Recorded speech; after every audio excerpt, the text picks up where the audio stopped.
Bonjour à tous et bienvenue dans la roue d'AG2R La Mondiale, 15e étape de ce Tour de France 2013 entre Givors et le Mont Ventoux. Dans l'inside du jour, nous avons suivi les proches des coureurs au départ de cette 15e étape. Le débriefing, ce sera avec Julien Jourdi et puis la rubrique Le saviez-vous, cette fois avec Blaise Cadry et Samuel Dumoulin qui nous expliquent l'expression prendre le groupe Eto. C'est parti.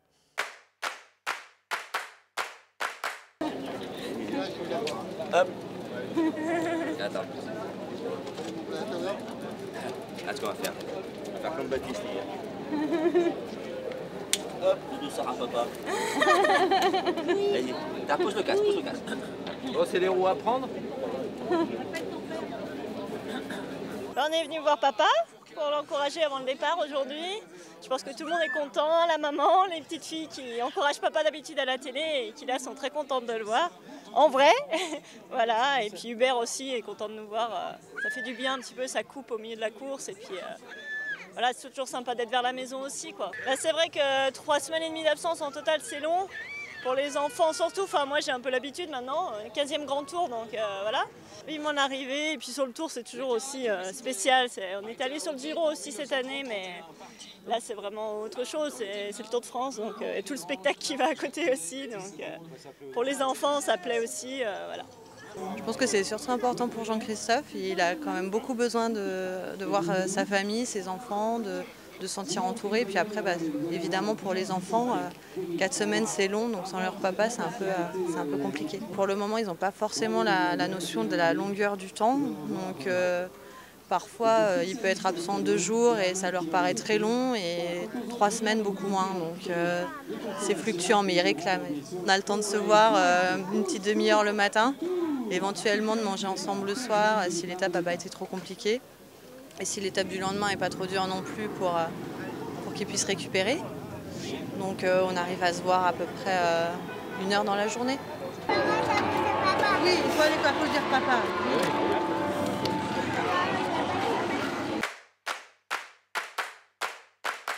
On a eu la désagréable surprise de voir une équipe Eurocar un petit peu, on va dire, sournoise et on va dire pas forcément bon joueur, parce que c'est clair que bon, il faut accepter de perdre. Ils avaient perdu la course si l'échappée avait été au bout, et il y avait des risques que l'échappée aille au bout, mais il y avait également des risques que l'échappée n'aille pas au bout.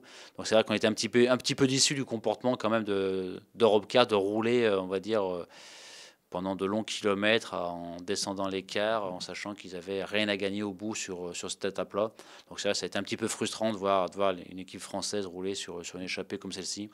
Bon, ils vont, je pense, sûrement dire que c'était leur jeu à eux. Mais bon, c'est vrai, c'était un petit peu de frustration par rapport à ça. Après, on a fait une belle dernière montée du Ventoux avec un très bon Jean-Christophe Perrault qui a su s'accrocher au groupe des meilleurs pendant longtemps, à décrocher un petit peu sur la dernière partie. Mais bon, une très très belle montée de notre leader qui stabilise sa 9e place au classement général et qui grignote un petit peu sur les concurrents de derrière. Et puis également un bon tir groupé de nos grimpeurs par rapport au classement par équipe. On a vu également un très bon Romain Bardet, déjà acteur sur le départ, puis qui a vraiment fait une belle montée, qui finit 19e. Et également un John Gadret, 22e, qui pareil, a eu un petit coup de moins bien dans les premiers kilomètres du Ventoux, mais après, elle s'est bien ressaisie, elle a fait les 10 derniers kilomètres vraiment comme il faut pour reprendre une belle 22e place et surtout nous offrir le podium du classement par équipe, 3e à l'heure actuelle, derrière Saxo et Belkin. En fait, c'est le groupe qui se forme, pas forcément dans la dernière ascension, mais à un moment où les coureurs ils savent que voilà, ils peuvent se permettre de se regrouper et de monter tranquille. Et ça leur permettra d'arriver dans les délais.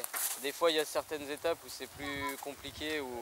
Il n'y a pas de groupe Eto qui se forme rapidement parce que les délais sont... c'est pas le moment. Ouais, c'est pas le moment, ouais.